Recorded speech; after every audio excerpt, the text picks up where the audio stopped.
Coming up, we catch up with the star of Dark Winds just as its new season is about to begin. And what are the costs of the green energy transition on tribal lands? Plus, the co-chair of the Denver American Indian Commission talks about positive trends in his town. I'm Aaliyah Chavez. Join us for those interviews plus headlines from the ICT Newscast. This program is made possible by the Corporation for Public Broadcasting, a private corporation funded by the American people. Arizona State University welcomes 3,500 Indigenous students from Arizona and across the nation. It serves one of the largest populations of Indigenous students among U.S. colleges and universities. We created a sense of place for tribal nations to create futures of their own making through community outreach and research, taught by world-class Indigenous faculty where they see a reflection of themselves and their experiences. Find community at ASU.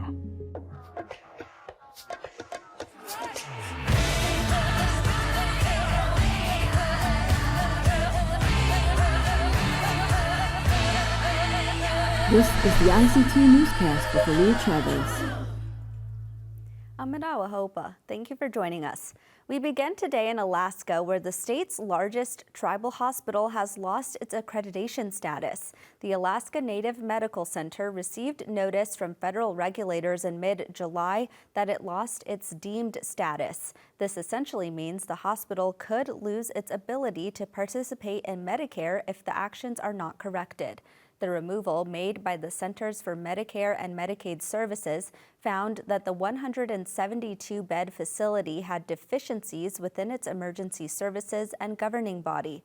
In a statement, the Alaska Native Tribal Health Consortium said the issues have nothing to do with the quality of care that patients receive at the center, but with internal governance issues. The hospital, which serves over 70,000 people, has submitted a corrective plan to federal officials and has until early October 2023 to fix its deficiencies. In northern Minnesota, the Red Lake Nation is moving to reclaim stewardship of land that tribal leaders say was stolen in 1889. ICT's Stewart Huntington visited the community and has this story. This is our stolen part of the lake and stolen pieces of our land here.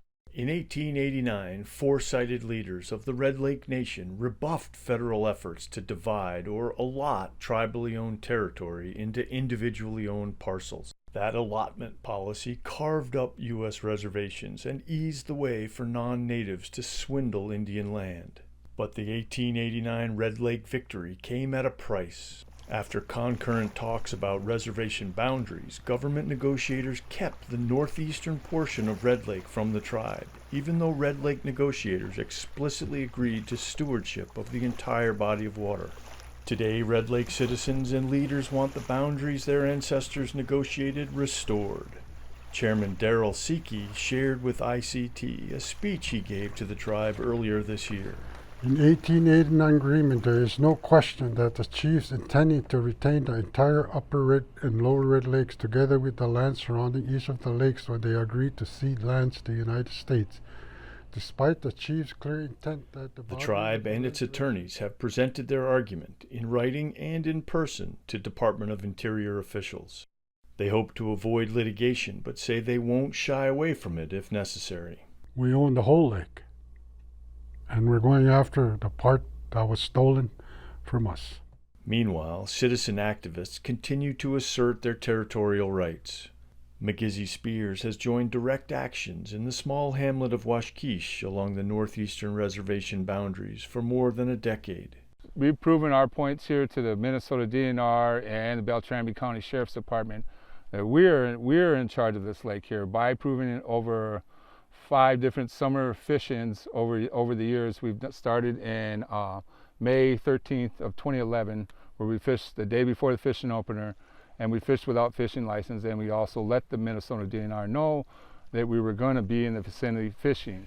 While Spears and his colleagues stand up for tribal sovereignty, tribal leaders underscore they have no quarrel with the non-native people and businesses of Washkish. The United States government should take care of the people that live on the east boundary side of the lake, because we're not going after them, we're going after the United States government. That kept the tribe from feeling whole. Tribal Council Secretary Samuel Strong says the lake is much more than a place for summer boating or winter ice fishing.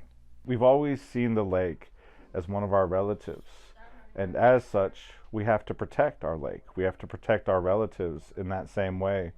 And so when we think of the lake, we think of how do we make sure that the fish are strong and vibrant?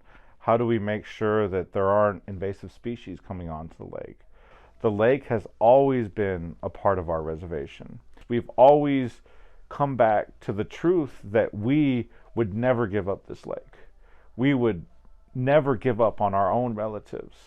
In the Red Lake Nation, Stewart, Huntington, ICT News.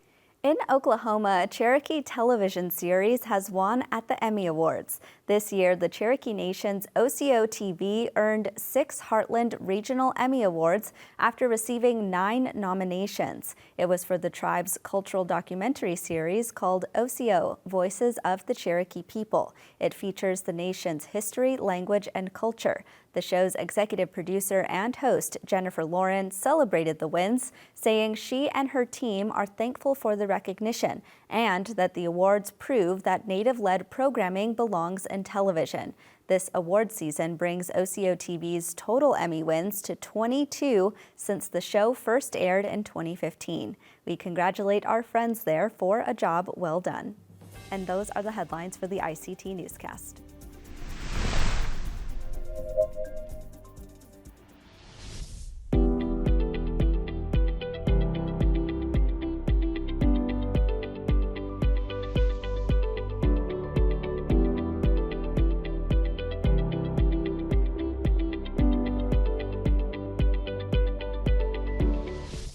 AMC's Dark Winds has a new season premiering on July 30th. The show is filled with Indigenous talent in front of and behind the screen. ICT's Paris Wise has this interview with series lead Zahn McCarron.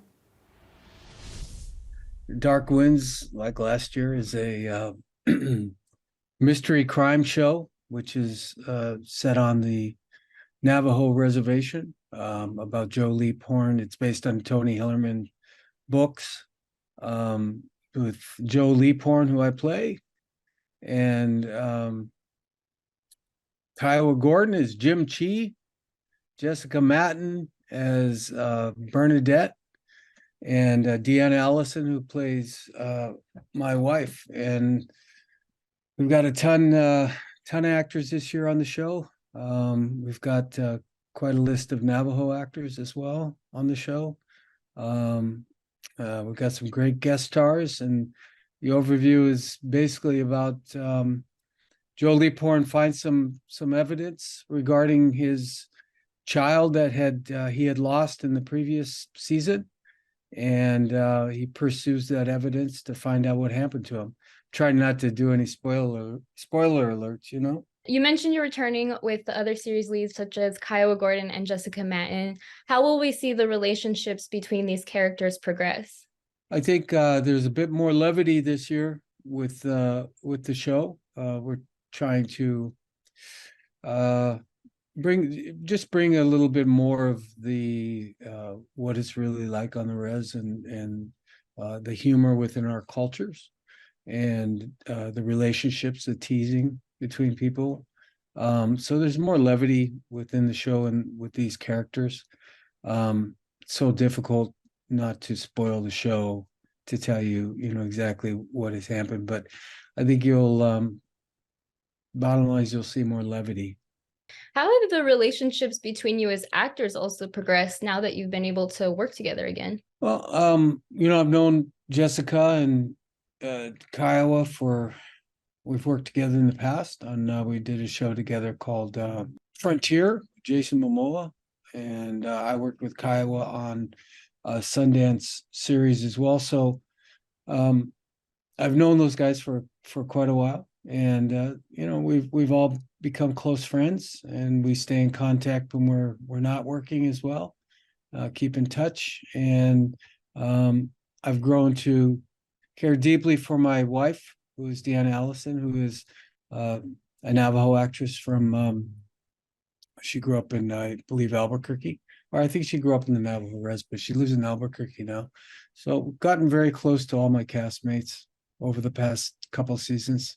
Just like every show you're on, you get close to the people you work with and you develop relationships.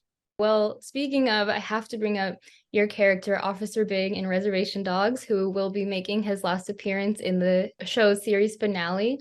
What would you say that character taught you, and how will you look back at this time being able to take part in that show? I think Reservation Dogs as well as Dark Winds has broken down a few doors, cracked that door open a little bit more for Native representation, and not just for actors, but people behind the scenes, crew, producers, writers, directors. We've on both shows we've established some new talent. This year on Dark Winds we have Billy Luther, who is Navajo, who is doing an episode, directing an episode, and he also wrote an episode. So I think both shows have broken down some of those, or just not broken them down, but cracked open those doors for other talent to pursue working in television and film. Funnily enough, both of these characters that you play are officers. We can see some of the differences between them, but can you tell us more just Big is pretty goofy conspiracy, and Joe Leaphorn's kind of intense kind of character. But absolutely. Would you say there are any similarities though that you brought out in each role? Or yeah, they're res cops. That's about it. There's no similarity I can see. Well, what has it been like playing a more serious role, and will there be new sides to Joe Leaphorn that viewers will see from this character in this season? I think this season, again, I mentioned Joe finds some evidence regarding his child. I think that this season, Leaphorn's moral code is questioned, is challenged, his morality, and what he does with that evidence and the situations he finds himself in. I think he has a lot of different choices to make in this season, and I think people in general can relate to those kind of characters because we all have to go through that within our lifetimes, within our lives, that we have many choices and many roads to take, and which ones do we do? And he comes up against that quite a bit in this season. Also, what that means for his relationships to his co-workers, and with Jim Chi and Bernadette, and what that means to his relationship with his wife and his community. How did you, as an actor preparing for this role, prepare for all of that? Just a lot. Just know the story, know the character, know your dialogue, obviously, and just prep as much as you possibly can, and show up prepared and be open-minded to things that can change within scenes, with the other actors, with listening, and just being exploring these characters and remaining open, remaining teachable within the characters. I think is very important, but mainly just be prepared. Prep work is very important. Yeah. Show up and be professional. With your career, spanning over 30 years, did you ever see yourself doing the work that you're doing now? Well, I'd hope to. I think that every actor hopes that they can work consistently and make a living as an actor. I pinch myself once in a while. I do. I feel very, very fortunate to be in this time period of representation for Native peoples. I'm extremely fortunate to be here and doing what I'm doing. Well, looking back at when roles and shows like this weren't exactly around, what made you want to stick through it, through the ebbs and flows? I just love acting. I love the craft of acting. I love going to class and studying and becoming, refining that craft and being the best possible actor that I could be. I enjoyed for a long time, I enjoyed the grind of it. I enjoyed going to auditions and being in Los Angeles and pursuing something that I wanted to do. I had goals, and I've been very fortunate to meet a lot of those goals. Well, Zahn McCarron, thank you so much for joining us. Well, thank you, Paris. I appreciate you allowing me to join you. We often report on the costs of moving to clean energy while respecting tribal sovereignty. I spoke to ICT's Mark Trahant recently about this for his latest reporting. Mark, tell us what you've learned. This is such an interesting moment in history because some tribes are facing some really difficult choices. Do you mine lithium or copper on your lands in order to have EVs running around on street corners? Or do you say, no, we've not got a great record with the mineral industry and we don't want to do it this way? So coming up with new solutions is really going to be the key to this. These days, this is a familiar scene. Dozens of humming giants creating electricity out of the wind. The idea here is clean energy, but it also presents a problem for tribal communities.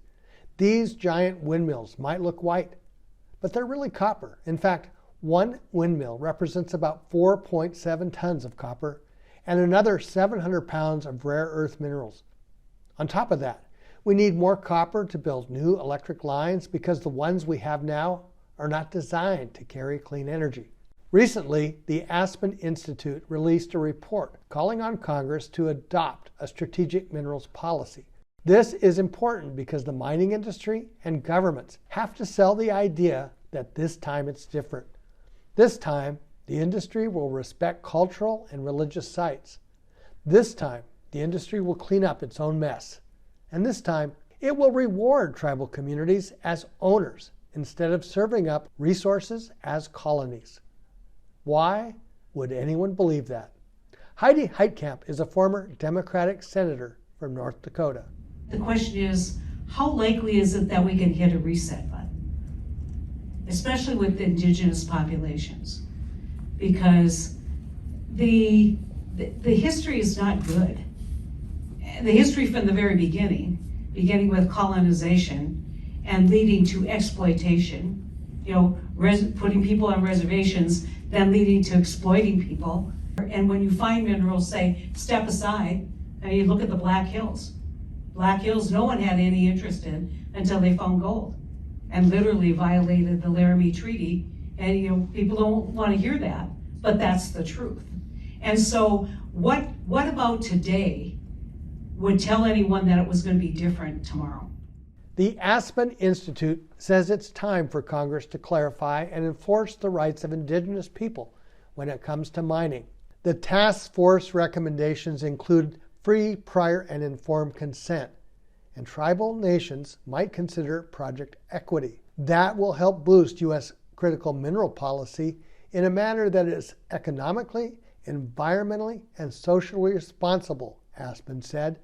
A second recommendation calls for Congress to fund technical and financial resources for tribes to evaluate and consider mining projects, including ownership.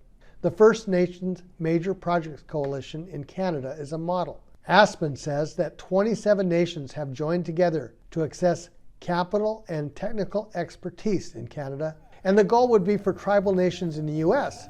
to be full partners, even owners, giving them a seat at the table for making decisions about what is developed. Colette Brown Rodriguez, Confederated Tribes of Salish Kootenai, has a background in mining and finance. She serves on the board of directors for Apollo Silver. She says mining decisions are incredibly complex, and tribal nations need more experts to be better informed. They're bringing those experts to First Nations to help them review and really be a part of the projects. Then we're trying to bring this very complex, whether it's renewable energy or mining projects, and like, look at this, tell me what you think. And they're like, they don't have engineers, they don't have hydrologists, they don't have the specialized people to really give them the good feedback. So then what ends up happening in our mining space, we tend to hit the easy button.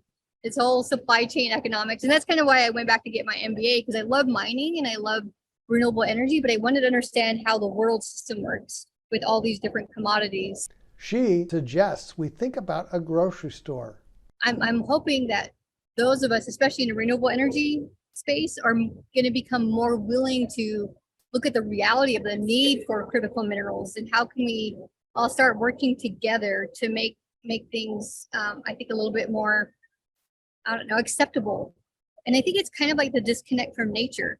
So as Indigenous people, you knew where a lot of your stuff came from, right? Your food, your clothing, and that's why you prayed for the buffalo or prayed for the deer, because you were taking something. But in our society now, we go to Walmart, our beef's in plastic. You don't even think about all the environmental impacts it took to get that beef wrapped in styrofoam at Walmart. Same thing with our clothes. Everything around us is it's all about convenience. It's not about what are our decisions making long term and for the things around us. And same thing with minerals. The White House has put a number on the minerals that we need for an energy transition. As the world transitions to clean energy economy, global demand for these critical minerals is set to skyrocket by 400 to 600% over the next several decades. And for minerals such as lithium and graphite used in electric vehicle batteries, demand will increase by even more, as much as 4,000%. And about a third of those minerals are located on or near tribal nations. I'm Mark Trahant, ICT News.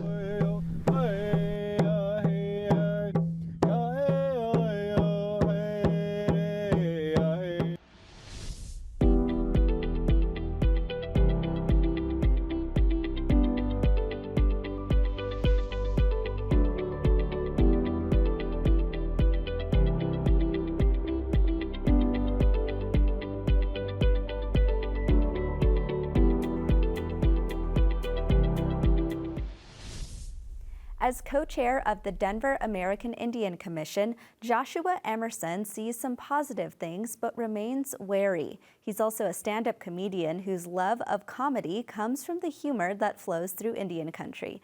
ICT's Stewart Huntington caught up with him recently. The thing about positive trends that they can go away. They come from a lot of years of people working in the community, and they have to be maintained by people continuing that work, because we've had positive trends with Indian country, in the 90s and then again in the 2000s, and we've lost momentum. Denver owns a buffalo herd that seems really cool, and it's also seems like it's been a source of some healing.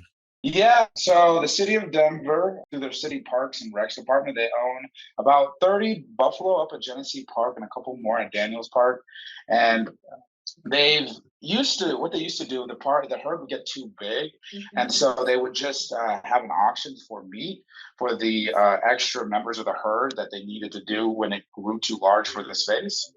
And then about 3 years ago, in conjunction with the Taubo Memorial Council and the Tribal Buffalo Council, I think is the full name of it, they all came together and they repatriated those bison. Now they're going to tribes all over the country. And I like to use that word. People use the word donation. I don't like that word. I really like the word repatriation. I like the idea of giving back those relatives back to the people where they belong. I think that's a lot more powerful than the idea that they're being donated. I think that they're always ours. They're always ours, and now they're coming home again. I mean, the city of Denver is it's the only city to do this. The only city, and it's this type of work in the community. This is real relationship building with the tribes, treating them as sovereigns, and then also trying to get our relatives back home. That's real honest work. They're outpacing states. They're outpacing a lot of larger organizations. So city of Denver, all the people involved in this, Taubo Memorial Council, and everybody involved should feel really proud about this, I think. Okay, that's very important, serious stuff. Let's switch to perhaps your true love, comedy. That's right. I know. Isn't that funny? I'm a stand-up comedian. I love it. Here's the thing. When I grew up, the funniest people in my life were all Native. All right, they roasted me. They made me feel silly, but then they made me feel loved. It was part of the community. Navajos, we have a celebration for when a baby laughs for the first time. It's in us. It's so important to our community. It's how we deal with the real struggles that Natives deal with every day. And I found down in Durango when my girlfriend broke up with me, a real love of being able to take the energy that I have, the passion that I have, and just unite a whole bunch of people through laughter. And so that happened down in Durango about 5 years ago. I've been so addicted to it ever since. And I I started going through the club system. We have a great club here, Comedy Works, one of the best clubs in the world. Yeah, probably top 6 in the world. Love that club. But there were no natives around me when I went there. And that didn't make sense to me because, like I said, the funniest people when I was growing up were all native. So it should be, a certain amount of them. And so I see that as an issue. And so I produce one of the only Native American comedy showcases here in Denver with Creative Nations up at the Dairy Arts Center. Usually, we're doing one with the Museum of Contemporary Art in August. The idea is very simple. I want to create opportunities for Native comics to showcase in front of great crowds. And then I want to do a little bit of culture sharing. I want people to know that natives are funny. That's very important to me. And so I want to work on that the rest of my life. Joshua Emerson, thank you so much for joining us today. That's my pleasure. Thanks for having me. And that's a slice of our Indigenous world. For all the latest, visit ICTnews.org. From all of us in the newsroom, stay safe, my relatives.